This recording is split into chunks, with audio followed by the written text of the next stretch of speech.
Azan Yang ini adalah suatu ilustrasi karikatur lah. Okey, kalau kau tengok dekat sini Kalau kau tengok dekat sini, bawah pokok kelapa ada seorang mak-mak ni berpakaian baju Melayu, tengah tidur kan. Tepi dia ni ada lembu kan. Dekat lembu ni ditulis ada perkataan Jawi Malaya. Kemudian ada beberapa orang ni tengah angkut susu daripada lembu ni. Kemudian watak-watak karikatur dalam ilustrasi ni ada India, dia ada ejaan tu kan. Jawi, India ejaan Jawi India, kemudian ejaan Jawi Cina kepada setiap watak ni lah. Kemudian ada satu ni berpakaian seperti Arab lah, ada tarbus tu. Ni satu ilustrasi. Kemudian ada satu lagi ilustrasi ni, yang ini aku rasa memandangkan kau pakai jubah hari ini mungkin kena dengan kau lah. Kena dengan kau. Ada seorang Pak Arab ni tengah jual minyak.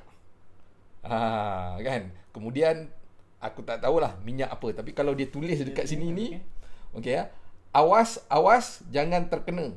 Minyak urut yang asli Makjun Al-Ajaibi, minyak Harusani Al-Hairani, dibuat dari tabib Al-Masyuri Wak Ketuk. Okey.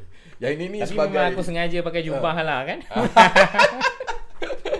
Yang ini kalau kau zaman tu, maknanya kau kena sindir lah dengan Wak Ketuk ni kan. Aku memakai jubah ni untuk memudahkan semua faham tentang ilustrasi Wak Ketuk ni. Okey, ni satu Kemudian ada satu lagi yang ni lagi menarik ni, lagi menarik Ni Wak Ketuk. Okey, Wak Ketuk ni pakai macam cara-cara Jawa sikit dengan belangkon dia, dan kemudian dia tengah melukis dekat kanvas tu. Dia melukis model dia ni Pak Arab lah dengan tarbus kan. Dan kemudian dekat belakang dia ni, background dia ni menarik tau, ada lukisan perempuan telanjang kan. Dan kemudian pakaian Pak Arab ni pun hampir-hampir telanjang jugalah. Kalau kita tengok sini kan, dia punya ilustrasi dia ni. Ini sangat menarik lah. Dan watak ni dia kata Wak Ketuk melukis gambar Pak Pecukong memakai tarbus pada masa ia mengaku Melayu. Apa gunanya gambar itu? Wallahualam. Kata daripada di bawah ilustrasi ini. Nah, yang ini adalah ilustrasi yang dilukis oleh ahli sanad, tetapi rencana di bawah setiap ilustrasi ataupun karikatur ni itu ditulis oleh Abdul Rahim Kajai. Okey, berhenti kat situ sekejap Assalamualaikum dan salam sejahtera. Bersama-sama dengan aku Azan Safa. Hari ini adalah Mat Koi, tak asing lagi. Dan pada malam ini kita mengingati kan Abdul Rahim Kajai setelah 77 tahun pemergiannya pada 5 Disember 1943 yang lalu.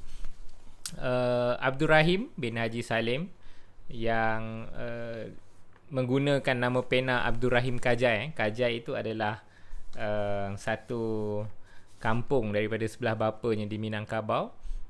Dan sebenarnya dia menggunakan nama Abdul Rahim Kajai itu sewaktu pertama kalinya adalah waktu dia menjadi penulis ataupun editor di bawah Syekh Syed Syekh Abdul Hadi. Jadi malam ini hanyalah suatu ingatan ringkas. Kenapa ringkas? Adalah kerana kita sebenarnya akan adakan satu acara yang lebih besar untuk mengingati Abdul Rahim Kajai ini, yang akan kita adakan pada 30 Disember nanti bersama dengan dua tokoh besar, iaitu Tan Sri Johan Jaafar dan juga Ku Seman, Ku Hussein. Dua-duanya adalah orang besar, orang berpengalaman ataupun legenda lah di utusan Melayu.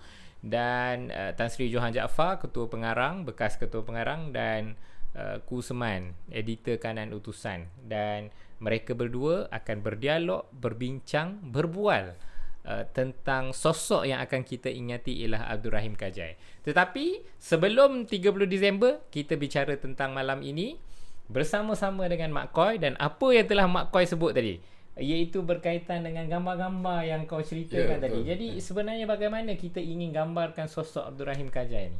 Okey. Ni sebagai teaser lah kau Okey. Aku sebenarnya macam ni Zan aku sangat tak mahir dengan Kajai lah. Bila kau bagi tahu aku ada acara untuk kita memperingati tokoh ya. Dalam konteks ni tokoh dia adalah Abdul Rahim Kajai. Aku baru mula membaca.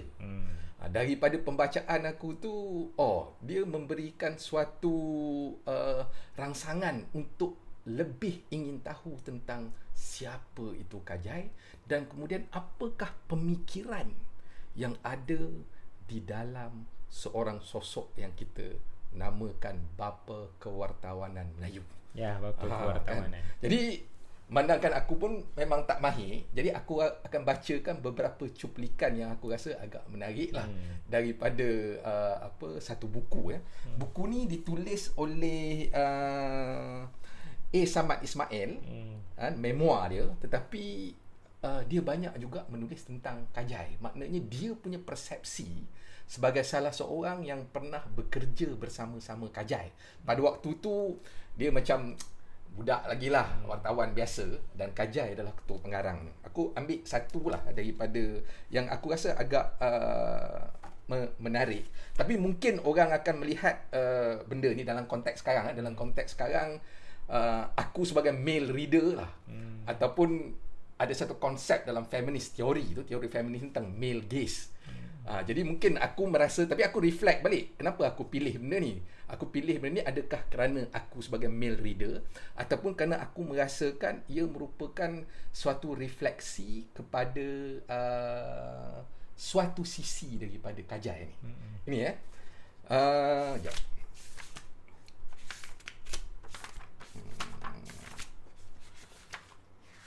Okey. Yang ini ni A. Samad Ismail ya. A. Samad Ismail menceritakan tentang Kajai. Tetapi dia cerita tu melalui Yusof Ishak. Yusof Ishak ni adalah salah seorang daripada pemilik utusan Melayu lah. Tapi dia tak terlibat ataupun tak campur tangan di dalam hal ehwal editorial lah, kepengarangan Okey. Anda tahu, ni dia bagi tahu pada Samad Ismail lah. Cerita pada A. Samad Ismail. Yusof Ishak cerita kepada A. Samad Ismail. Okey, anda tahu, Yusof menyambung, sebelum anda kemari, ada seorang pemuda seperti anda memohon untuk berlatih sebagai wartawan di sini. Kami menerima permohonannya. Tetapi sikapnya tidak begitu menyenangkan. Dia mahu menulis artikel saja. Rencana-rencana yang panjang berjala-jala. Sepanjang hari dia sibuk menulis, dia tidak mahu membaca akhbar-akhbar Morning Tribune atau Free Press, Malaya Tribune atau Straits Times, melainkan dia menulis sahaja. Menulis mengenai macam-macam, melainkan dia menulis sahaja mauduk tentang mengajar orang Melayu berbuat ini, berbuat itu. Dia jadi tukang nasihat. Tiap kali dia menyerahkan rencananya kepada Kajai, orang tua itu masukkan dalam bakul sampah. Tidak dibaca pun. Dan bila pemuda itu bertanya tentang rencana yang diserahkannya kepada Kajai, orang tua itu menjawab, rencana itu tak cocok. Suatu hari, kerana tak tahan, selalu sahaja didesak oleh pemuda itu, Kajai pun naik angin. Kajai bertanya pada pemuda itu, berapa umurmu? 23 tahun, jawab anak muda itu. Kamu pernah ke Desker Road, ke Jalan Besar, ke Bugis Street? Anda tahu kan tempat-tempat tu sarang pelacur belaka? Belum, jawab anak muda itu. Kalau begitu, kata Kajai, kamu pergi ke sana dahulu. Dewasakan dirimu dahulu. Kemudian baru tulis rancana. Kalau kamu tak ada wang, saya akan beri wang. Lalu Kajai menyeluk sakunya dan mengeluarkan wang RM1. Dalam bahasa kasarnya, engkau nak tulis rencana ya. Sebelum kau tulis rencana, sebelum kau layak lah menjadi penulis rencana, kau pergi, bahasa kasar kau pergi main dengan pelacur dulu dah. Tapi ini sebagai satu metafora lah, metafora di dalam konteks pada waktu zaman itu. Mungkin kalau kita baca dalam konteks sekarang ni, dia agak gender insensitif lah. Tapi aku rasa kita perlu memberi keadilan kepada konteks lah. Jadi aku bukan orang yang mahir lah untuk bercakap tentang sosok Kajai ni. Jadi sebab itu aku rasa Kawah Buku memanggil dan juga menjemput orang yang paling sesuai lah, iaitu Tan Sri Johan Jaafar dan juga Kusman Ini semua orang-orang besar lah. Kira pernah jadi ketua pengarang kanan, yang di barisan kepengarangan utusan Melayu lah. Jadi aku rasa mungkin kita bagi sedikit cuplikan daripada buku ini pun ditulis oleh orang lain. Sebab Kajai ni kalau tak silap aku, dia tak sempat lah untuk menulis dia punya autobiografi sendiri sebab dia meninggal muda ya. Jadi kita akan panggil orang yang lebih mahir untuk membicarakan tentang Kajai. Mungkin banyak persoalan-persoalan yang akan timbul ya daripada sosok yang bernama Abdul Rahim Kajai ni. Sebab kalau ikut buku Samad Ismail ni, Kajai ni kira legend lah. Antara dia dan utusan tu kira macam sama naik, sama tinggi. Utusan tu satu institusi, Kajai juga satu institusi. Maknanya Kajai dan utusan tu berpisah tiada.